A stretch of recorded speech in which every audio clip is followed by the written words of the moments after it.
আজকে তোমাদের সাথে শেয়ার করব একদম ধাবা স্টাইল এগ তরকা বা ডিম তরকার রেসিপি। পুরোপুরি ঘরোয়া উপকরণে করব, কিন্তু কিভাবে একদম হোটেলের মতো স্বাদ আনা যায় চলো তোমাদের সাথে আজকে সেই রেসিপি শেয়ার করি। আগের দিন রাত্রেই আমি তরকাগুলো ভিজিয়ে রেখেছিলাম, তাই এক রাতে এটা কিন্তু খুব ভালোভাবে ভিজে গেছে এবং ফুলে উঠেছে।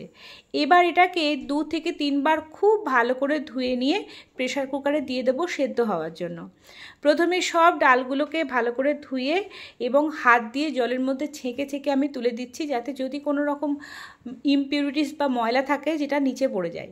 এবার যেটুকু তরকা দেব তার থেকে 1.5 কড় মতো জল আমরা কিন্তু ব্যবহার করব। দিলাম গোটা গরম মশলা, পরিমাণ মতন লবণ এবং হলুদ।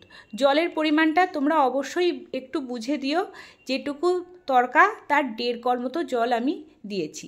এবার এটা সিটি দিয়ে নিয়েছি 4টে থেকে 5টা মতো। অন্যদিকে সর্ষের তেলে জিরে ফোড়ন দিয়ে আদা কুচি, রসুন কুচি এবং কাঁচা লঙ্কা কুচি দিয়ে ভালো করে ভেজে নিচ্ছি। তরকায় রসুন কুচিটা এবং আদা কুচিটা আগে দিলে যে ভাজার সেন্টটা থাকে সেটা তরকার মধ্যে ঢুকলে কিন্তু টেস্ট একদম দারুণ হয়।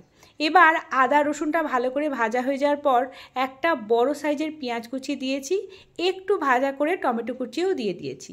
এবার সব উপকরণগুলোকে বেশ কিছুটা হাই ফ্লেমে ভালো করে ভেজে নিচ্ছি।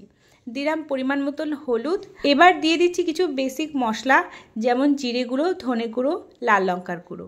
এবার খুব ভালো করে মশলার সাথে মিশিয়ে নেব। যেহেতু লবণটা আমি আগেই দিয়েছি তাই এখানে অ্যাড করিনি, পরে প্রয়োজন মতো দিয়ে দেবো। এবার সব উপকরণগুলো ভালো করে ভাজা হয়ে গেলে যে এক্সট্রা তেলটা রয়েছে মশলাটা সরিয়ে দিয়ে মাঝখানে তেলটা জড়ো করে নিয়ে 2টো ডিম আমি ভেঙে দিয়ে দিলাম পরিমাণ মতন লবণ এবং গোলমরিচ দিয়ে ডিমটাকে ভালো করে নাড়িয়ে চাড়িয়ে মশলার সাথে মিশিয়ে একটু মিডিয়াম ফ্লেমে ভালো করে সময় নিয়ে ততক্ষণ ভেজে নেব যতক্ষণ এটা একেবারে ঝুরঝুরে হয়ে যায়। দেখো একদম তেল ছেড়ে দিয়েছে এবং খুব সুন্দরভাবে কিন্তু ডিম এবং মশলা ভাজা হয়ে গেছে। এই রকমভাবে ভালো করে ভেজে নেবে, তাহলে ডিমের যে আঁশটে গন্ধটা থাকে সেটা একেবারেই চলে যায় এবং তরকার মধ্যে কোনো ডিমের কোনো বাজে গন্ধ হয় না, খেতেও দুর্দান্ত হয়। এবার সেদ্ধ করা তরকাটাও দিয়ে দিলাম, দিয়ে খুব ভালো করে একটা ভেজিটেবল স্ম্যাশারের সাহায্যে কিছুটা তরকাকে আমি স্ম্যাশড করে দিচ্ছি, যাতে ঘনত্বটা বা কনসিস্টেন্সিটা একদম হোটেল স্টাইল আসে। এবার খুব ভালো করে মিশিয়ে দিচ্ছি। এবারে গ্রেভিটা ঘন হয়ে এলে বা থিকনেসটা চলে আসলে ওপরে দিলাম কিছুটা গরম মশলা এবং কসুরি মেথি। ভালো করে এবার মিশিয়ে নেব এবং মিডিয়াম ফ্লেমে এটাকে ফুটতে দেব। লবণ একটু কম মনে হয়েছিল বলে আমি আরেকটু লবণ এখানে অ্যাড করলাম। অন্যদিকে একটা ফোড়ন বা তরকা আমি রেডি করে নেব। তার জন্য দিলাম ওই 1.5 চামচ মতো ঘি, তার মধ্যে নিলাম 2টো রসুন কুচি করা, সেই রসুনটা ঘিয়ের মধ্যে রসুনটা ভেজে নেব এবং সবার শেষে দেবো কিছুটা লাল লঙ্কার গুঁড়ো। তোমরা ঝালটাকে যদি কমাতে চাও তাহলে কাশ্মীর লঙ্কার গুঁড়োটাও এভাবে দিতে পারো, তাহলে তাতে রঙও আসবে আর ঝালটা অতটাও হবে না। তবে আমার ঝাল ঝাল একটু পছন্দ, বা ধাবা স্টাইলের তরকাগুলো বেশ ঝাল ঝাল হয় বলে আমি লাল লঙ্কার গুঁড়োই ব্যবহার করেছি। সবার শেষে দিলাম ধনেপাতা কুচি।